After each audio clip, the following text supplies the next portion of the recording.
The call that came after death. I never believed in ghosts.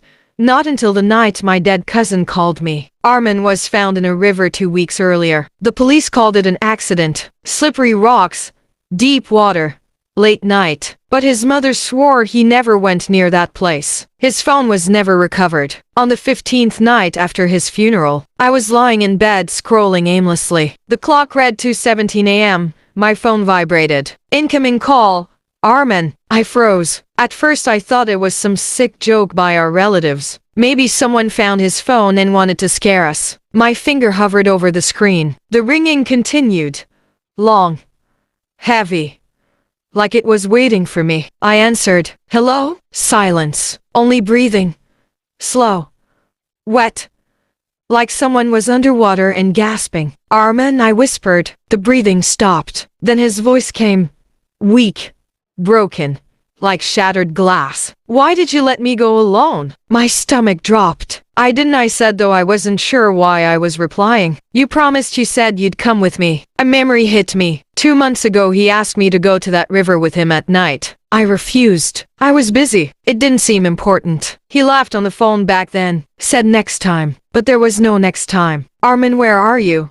I asked. A long pause. Then water started filling the speaker. Gurgling sounds, bubbles. Then he whispered something that still burns my brain. I am exactly where you left me. The call ended. I sat there shaking, staring at my screen. The call history showed no record. No missed call. No answered call. Nothing. I didn't sleep that night. The next morning his mother called me crying. Not to talk about him, but to ask, son, did Armin ever tell you about the old well behind the river? The well behind the trees? I tried to ignore the question, but something inside me refused to rest. I told his mother I didn't know. That was a lie. Armin once mentioned a well hidden in the forest area near the river, a place older than the village, abandoned during the British time. He joked that people who peer inside hear their future. I never thought he would actually go there. That evening I drove to the river. I told myself it was just for closure, just to see where he took his last breath. The area was quiet. Too quiet. Even the birds avoided it. As I walked deeper,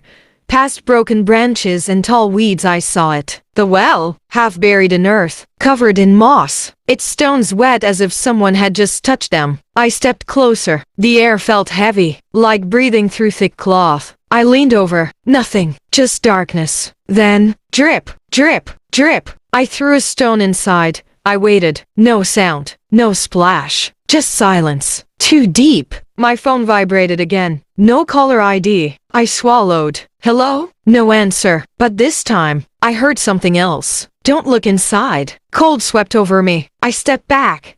Heart racing. Then from behind me, I heard footsteps. Slow. Dragging. I turned. Nobody. Only wind. But another sound followed. Whispering. Look inside like he did. I backed away, my foot slipping on wet dirt. The ground around the well looked disturbed, like someone had fought here. I found something near the edge. A phone case. Cracked. It was Armin's. My chest tightened. Suddenly I heard the phone drop inside the well, but it was still in my hand. Then his voice came again. Not from my phone. From inside the well. You promised you'd come with me. My legs wouldn't move. And now you have. I shouldn't have looked down. I should have run. But fear doesn't always make you move. Sometimes it makes you obey. Slowly, against every part of my body screaming no, I stepped closer. My fingers gripped the stone edge. I stared into the well. At first I saw nothing. Then, my eyes adjusted, and I saw the water, still, black,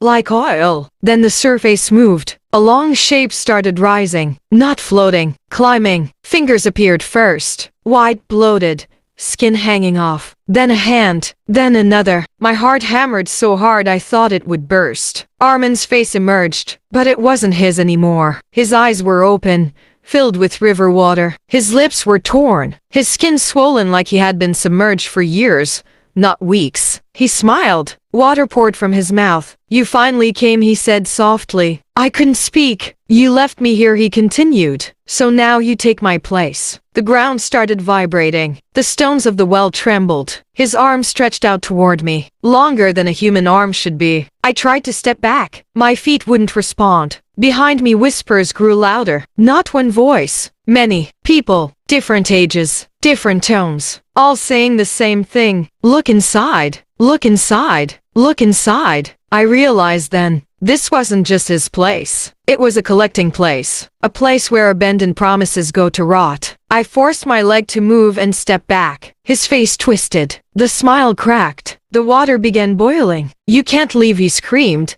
his voice now layered with others. I waited for you. I turned and ran. Branches cut my skin. Thorns ripped my arms. I didn't stop until the road was behind me. I thought it was over. I thought I escaped. Until I checked my phone. A message. From his number. You owe me. And the well remembers. That was 3 weeks ago. Since that night, every time I try to sleep, I hear dripping sounds. Not in my room, but inside my head. The chapel doors shut on their own with a thunderous echo shaking the dust from the broken rafters above. I turned around, my hands trembling, my heartbeat louder than the howling wind outside. The candles that had been dead for decades suddenly flickered to life one by one, casting long, twisted shadows across the cracked walls. And then the singing stopped. A heavy silence filled the room. From the far end of the chapel behind the altar I saw her. The nun. She stood perfectly still, her head tilted slightly, like she had been waiting. Her habit was torn, stained with something dark and dried. The veil covered most of her face, but I could see her mouth stretched into an unnatural smile. You returned, she whispered. Her voice didn't echo. It crawled, scraping against my ears like broken glass. I never left, she continued, because I am not bound to the walls, I'm bound to you. The air grew cold, colder than death itself. My breath turned white. My legs refused to move as the floor beneath me cracked, spreading like a spiderweb from her feet. Memories I didn't remember began forcing their way into my mind. A younger me, standing here, crying, and her voice soothing, loving, lying. You gave me permission, she said, stepping forward. With every step the candles blew out behind her. I tried to speak, to deny it, but my throat burnt. My vision blurred and the walls seemed to breathe, closing in slowly. I realized then this wasn't the first time I had come here. This was just the first time I remembered. Her hand reached out, pale, cracked, cold. Your fear kept you alive before, she whispered, but now your memory is mine again. The ground trembled as the chapel bell began ringing. Even though it had no rope, no clapper, no life, each toll made her face clearer. Her eyes were not human. They were hollow, endless, and in them I saw myself standing behind her, smiling, waiting, just like her. The bell stopped ringing, but the silence it left behind was worse. She didn't move, yet the distance between us kept shrinking, like the air itself was folding inward. My reflection behind her moved on its own, stepping closer, its smile widening wider than my face could ever allow. You feel it, don't you? She whispered, the warmth of returning. My head throbbed as another memory clawed its way forward. A confession booth. My hands smaller, her voice softer than almost kind. You're special, she had told me through the screen. God chooses vessels that can hold darkness. I had believed her, and now I understood why. The floor burst open beneath me, but I didn't fall. I hovered, frozen between the chapel and a place that wasn't a place, just endless corridors of shadow. Candles floated in the darkness, each one showing pieces of my past life. Moments where she stood nearby, unseen, guiding, watching, shaping. You walked away once, she said, her voice echoing everywhere. But she never escaped. Her fingers touched my forehead, and the world cracked. I was back in the chapel, but not alone. Rows of figures stood in the pews, unmoving. Each one wore a nun's veil. Each one had my face. You were never meant to survive, she whispered. You were meant to multiply. The veils turned slowly toward me. Their mouths opened, and they spoke in one voice. Come home. The candles reignited. The doors disappeared, and I realized the truth. There never was an exit, only awakening. They stepped closer. The floor felt like breathing flesh. Their hands reached for me, cold, familiar, identical. I remember now, I whispered, not in fear. Their voices softened. Then kneel. And slowly, I did. The chapel light died, and something inside me finally opened.